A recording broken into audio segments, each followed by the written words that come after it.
Selamat siang, Assalamualaikum warahmatullahi wabarakatuh.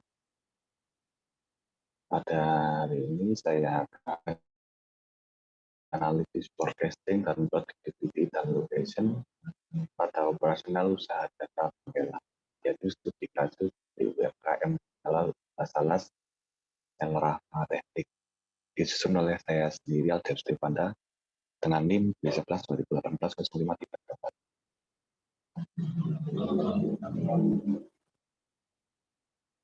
Tujuan penelitian. Tujuan penelitian bagi usaha yang teliti adalah penelitian ini diharapkan dapat memberikan pengetahuan tentang keberlangsungan penelitian serta memperhitungkan pertimbangan dalam menyusun ramalan penjualan di masa yang akan datang. Untuk penulis, penelitian ini diharapkan menambah wawasan dalam menerapkan ilmu yang diperoleh dalam berdunia. Kemudian tujuan penelitian bagi pembaca adalah penelitian ini diharapkan dapat menjadi referensi bagi pembaca. Metode yang digunakan untuk mengolah data. Yang pertama adalah productivity atau produktivitas. Produktivitas adalah persentase dari produktivitas tenaga kerja, bahan baku, maupun sumber daya yang lain. Kemudian forecasting atau peramalan.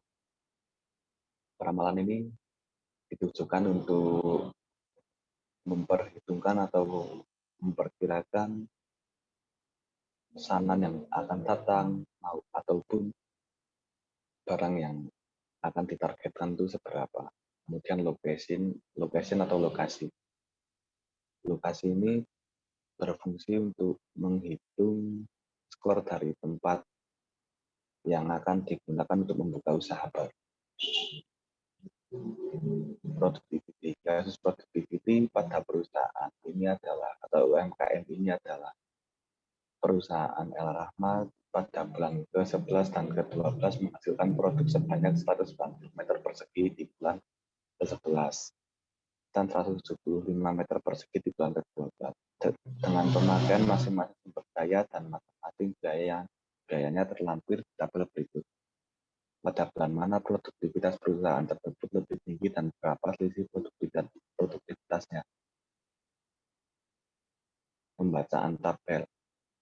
Sumber daya listrik pada bulan ke-11. Sumber daya listrik pada bulan ke-11 yaitu sebesar 5.500 kWh dan pada bulan ke-12 sebanyak 4.000 kWh dan biaya per unitnya sebanyak Rp1.444.000 per kWh.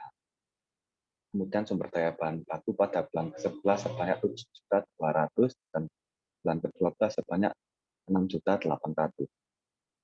Dan per unitnya adalah 300.000 per meter. Bahan bakar sebanyak 2.400.000 di bulan ke-11 dan 2.150.000 di bulan ke-12 sebanyak dengan biaya per unit sebanyak 6.120 per liter.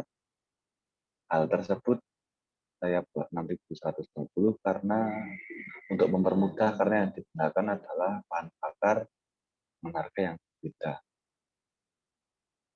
Sehingga saya kalkulasi sebanyak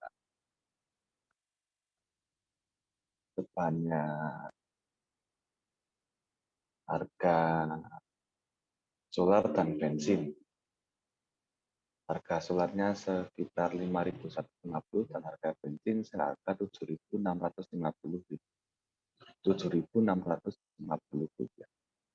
per liter. Sehingga saya hitung dan saya bagi sebanyak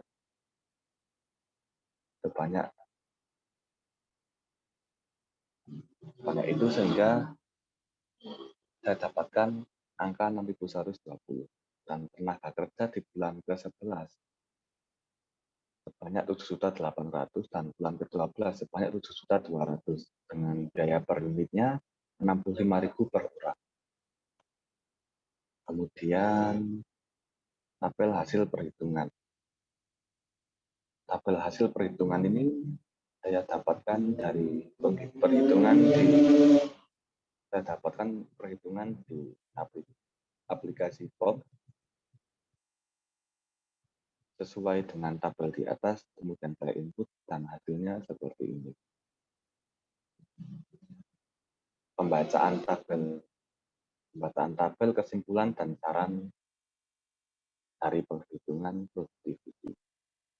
Berdasarkan tabel hasil perhitungan, produktivitas sumber daya listrik meningkat sebesar 26,647% atau dibulatkan menjadi 26,7%. Produktivitas bahan baku menurun sebesar 2,476% atau 2,5%. Produktivitas bahan bakar meningkat sebesar 2,8152% atau saya bulatkan menjadi 2,9%. Dan produktivitas tenaga kerja menurun sebesar 0,2193%. Perbandingan rata-rata input di bulan ke-11-12. Jika di dalam tabel hasilnya seperti ini 2,03%. Kesimpulan dan saran, produktivitas listrik dan bahan bakar meningkat, sedangkan ketiga input seperti bahan baku dan tenaga kerja menurun. Sehingga untuk periode kedepannya diharapkan adanya langkah efisiensi di sektor bahan baku dan tenaga kerja.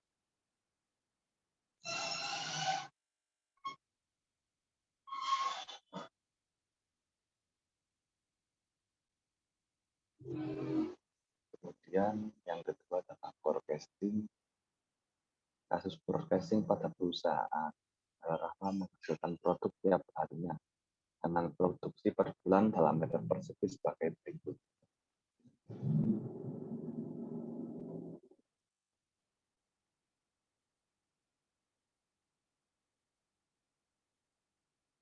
Kemudian kasusnya dengan data di atas saya akan menghitung perkiraan pada bulan ke-13 atau bulan ke-1 di tahun berikutnya dengan metode moving average 2 hari dan 3 hari. Kemudian simpulkan metode mana yang paling sesuai dan akurat. Yang saya tampilkan di sini adalah hasil yang saya ringkas dari beberapa result yang sangat banyak sekali sehingga saya gunakan dua ini. Pada moving average 2 periode dan pada moving average 3 periode. Pembacaan tabel pada hasil di atas, MAPE pada moving average 2 hari sebesar 0,147%. Sedangkan MAPE pada moving average 3 hari sebesar 0,13%. Kesimpulannya, metode forecasting moving average 3 hari lebih akurat dibanding moving average 2 hari. Karena nilai MAPE tersebut yang kurang dari 50% dan juga mendekati 0. Hal tersebut menunjukkan metode peramalan yang digunakan akan sangat cocok atau tepat. Sehingga kesimpulannya yang digunakan adalah moving average 3 hari. Seperti itu. Kemudian kasus location perusahaan El Rahma sedang ingin menentukan lokasi untuk membuka cabang. Telah ada 3 kota kecamatan yang menjadi pilihan untuk menjadi lokasi cabang usaha, yaitu Kota Paraan, Kedu, dan Bulu. Yang potensial seperti dampak berikut. Tabel bobot dan skor tiap lokasi. Bobot faktor yang dinilai adalah biaya sewa sebesar 20, mudah dijangkau sebesar 40, kedengaran sebesar 15, dan tidak dicapai oleh pegawai sebanyak 20. Keterangan skor yaitu 1 jelek, 2 sedang, 3 baik, 4 sangat baik. Input datanya sebagai berikut. Dan yang terakhir adalah hasil dari perhitungan location. Ada 2 macam, yaitu multiple dan location result. Multiple adalah pemeringkatan faktor dari perhitungan location di awal.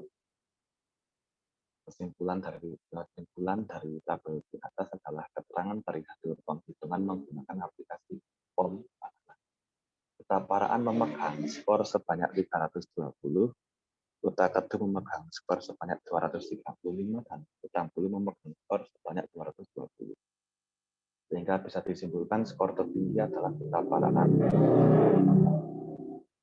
total nilai 320. Dengan demikian, rekomendasi kita untuk membuat bank baru dari perusahaan ini adalah Kuta Paraan karena memegang nilai skor paling banyak. Mungkin sekian dari saya.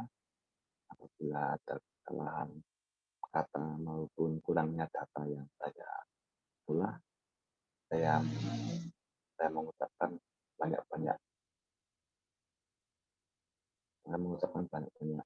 mohon maaf. Terima kasih. Assalamualaikum.